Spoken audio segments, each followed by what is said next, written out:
Kasi maski nung pumayag ako dahil kailangan natin ng pera.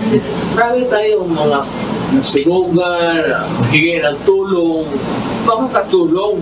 Ako, Ugo, basta alagaan lang, legal talaga yan.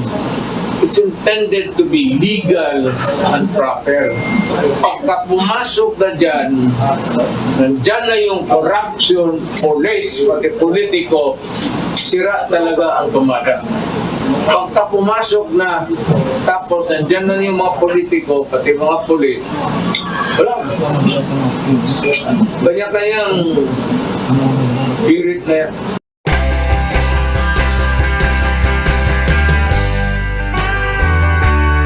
Sunod ang kontrobersya at anomalyang ibinabato ngayon laban sa Philippine Offshore Gaming Operators o POGO, kabilang na ang money laundering, kidnapping, prostitusyon, panunuhol, operasyon ng iligal na droga at iba pa. Sa kabila nito, nanindigan si Pangulong Rodrigo Duterte na malinis ang POGO o walang anomalya sa naturang industriya. I will assure under my oath of office as President of this Republic, as elected by you, yung pogo na yan, insofar kami dito, malinis yan. Laro yan para lang sa kabila. But it employs something like 20,000 dito sa Maynila. Dito lang yung pogo yan. Walang pera dyan. Diretso sa pagkoryan. Ginawa ng Pangulo ang pahayag sa gitna ng mga pag-uugnay ng mga senador sa POGO sa iba't ibang iligal na mga aktibidad at pinakahuli sa money laundering. Subalit sinabi na ng Pangulo na tila hindi ito kumbinsido sa isiniwalat sa investigasyon ng Senado. Binanggit din ng Pangulo na kumikita ang pamahalaan ng 2 bilyong piso kada buwan dahil sa POGO na naipang tutusto sa mga proyekto ng gobyerno.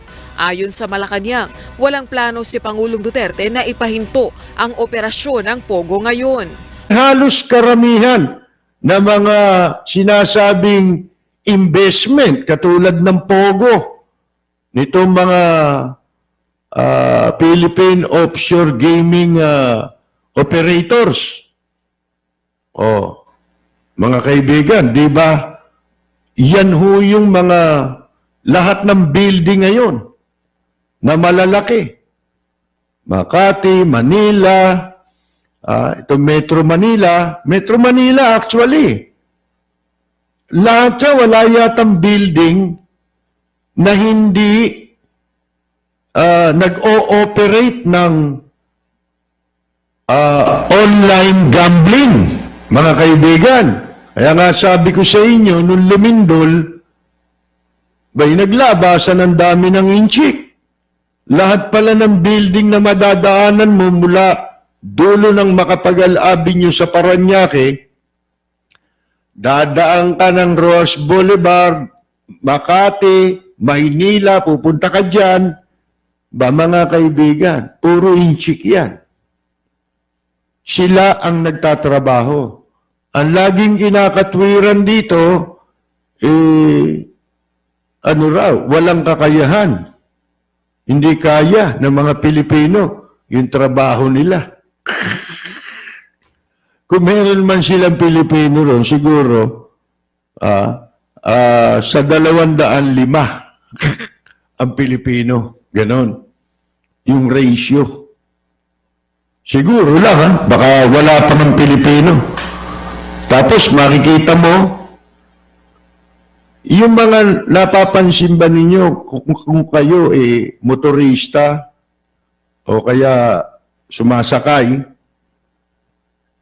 makikita nyo ubod ng dami ang mga high-ace van, mga Alphard, ubod ng dami. Alam ba ninyo, yan yung mga sasakyan. Yan yung mga shuttle na ginagamit para sa mga inchik na nagtatrabaho rito. Pero ang majority niyan, kung meron mang may mga papel dyan, siguro very minimal ang bilang. Kokonti ang bilang. ay karamihan illegal. Ito na lang yung Pogo. Ilan ho ba ang sinasabing pinagkalooban ng lisensya para makapag-operate ng Pogo? Hindi ko alam kung 4 na po yata yan o more than 40 yung Pogo operators. Pero ba't saksakan ng dami?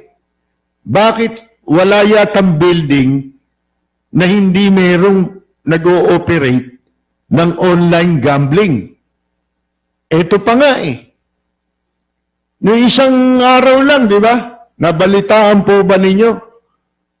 Merong isang under construction pa lang na building dito sa Baclaran.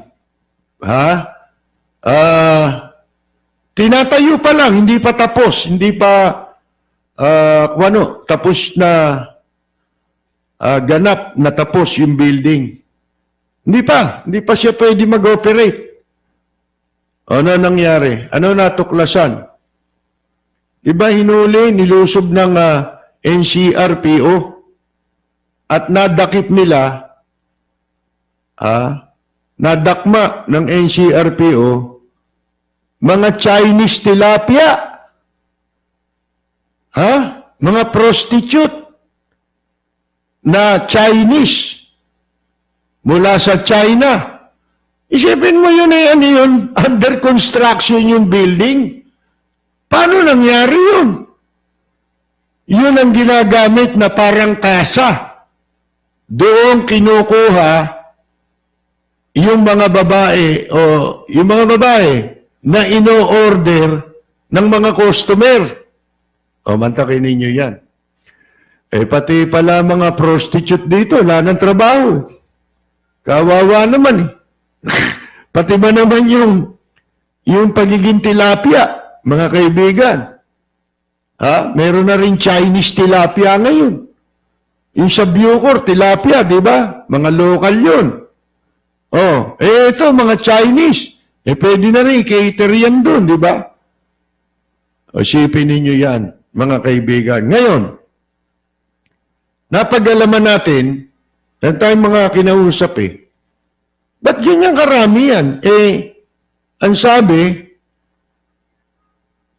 mga 4 na po lang mahigit ang lisensya na ibinigay para sa mga operators ng Pogo.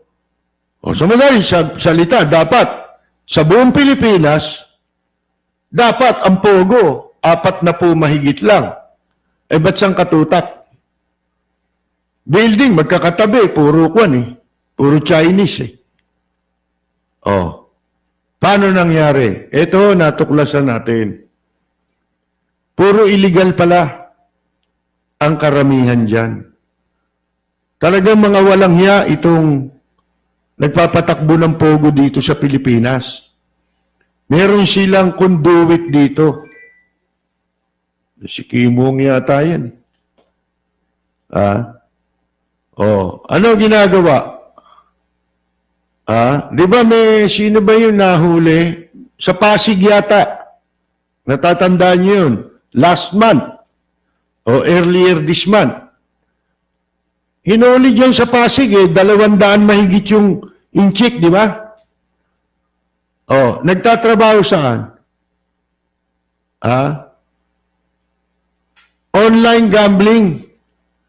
Pero, ang lisensya pala ay Customer Assistance Service. Ano ibig sabihin ng Customer Assistance Service? Ano pala yun Parang call center. Pero, online gambling.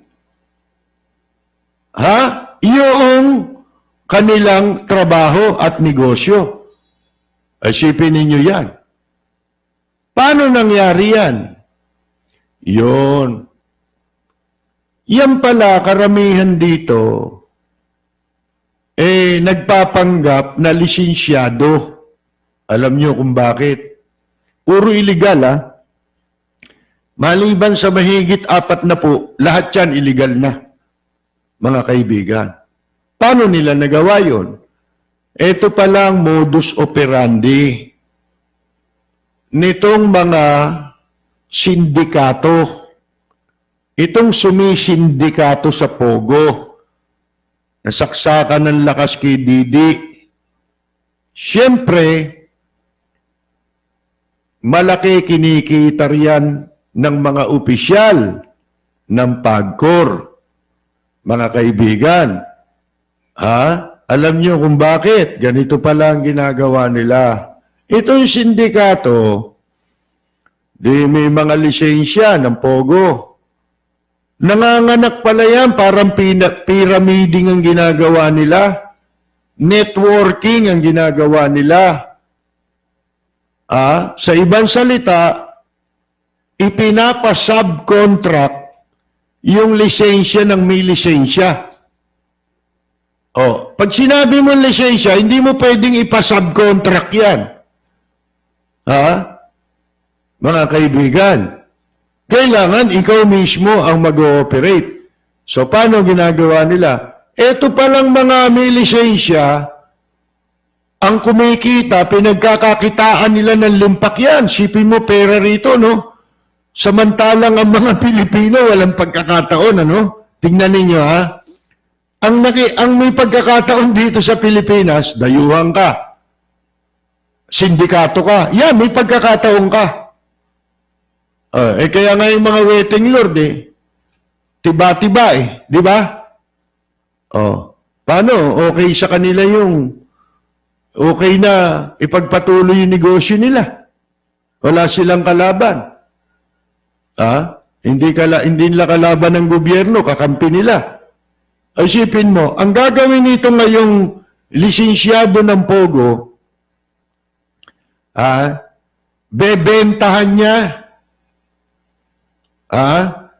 na ang pamagati, customer assistance service. Itong mga gustong magtayo ng Pogo. Hindi na sila pupunta sa PAGCOR. Ito na lang sindikato sa Pogo ang kakausapin nila. Makikita mo dun sa certificate pala nila nakalagay. Halimbawa, ang binigyan si Kim Wong. Ngayon, ito naman si Kim Wong, mag-i-issue ng certificate na babayaran sa kanya ng milyon-milyon nitong mga illegal na Pogo operators. Akala mo, ano siya? LTFRB na nakapag-i-issue ng prangkise. Anong personality meron yan? Hindi ba yung permit ay license to operate nitong Pogo? Hindi ba ang issuing authority lamang PAGCOR? Abay mas masahol ang ginagampanan na kapangyarihan, ang ine-exercise na kapangyarihan nitong mga sindikatong Pogo na nilisensyahan lang ng PAGCOR. Di ba parang kabit system sa mga taxi at saka mga jeep? Halimbawa, di ba usong-uso yung kabit system? Merong nakakuha halimbawa ng prangkisa sa LTFRB para mag-operate ng taxi. Ngayon, yung mga walang prangkisa, ipapakabit niya ngayon. Kunyari, kanya yun, pasusulatan ng pangalan ng taxi na may prangkisa, yung hindi naman niya taxi. So, sa kanya ngayon magbabayad. Ano tawag doon? Di ba kabit system? Katulad din yung mga jeep. Meron din mga kabit yan, di ba? Ganun ang ginagawa dito sa Pogo. Kaya pala sangkatutak itong mga illegal dito. Libo yan, mga kaibigan. Sabihin mo na lang na magbayad ang isang illegal na Pogo, ng 10 milyon dito sa mga milisensya na nilisensyahan ng PAGCOR. Oh, 10 milyon. Kung meron siyang 20 nabigyan ng certificate na gawang rekto lang yun, kumbaga sila lang gumawa nun eh.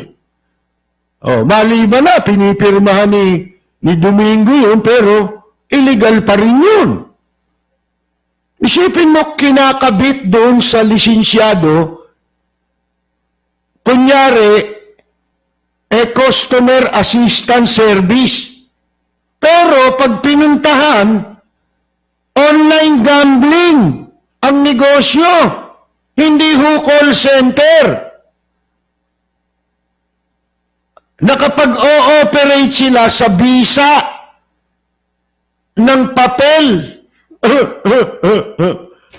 Certificate na sila ay customer assistance service. Halimbawa, kumpanya, pangalang Kimong Company, Kimong yung Pogo license, Kimong. Oh, ito ang kumpanyang ito ay customer assistance service ng Kimong online gambling operator. Ay, isipin mo. Pagkatapos, papasok ka ron, papuntahan mo sa otoridad, customer assistance service, bakit online gambling? Yun. Di ba yun ang nangyari dun sa Pasig? Kaya hinuli yung pong 20 inchik, mga kaibigan, na nagtatrabaho doon sa customer assistance center, pero online gambling. Sipin ninyo, patong-patong yung illegal.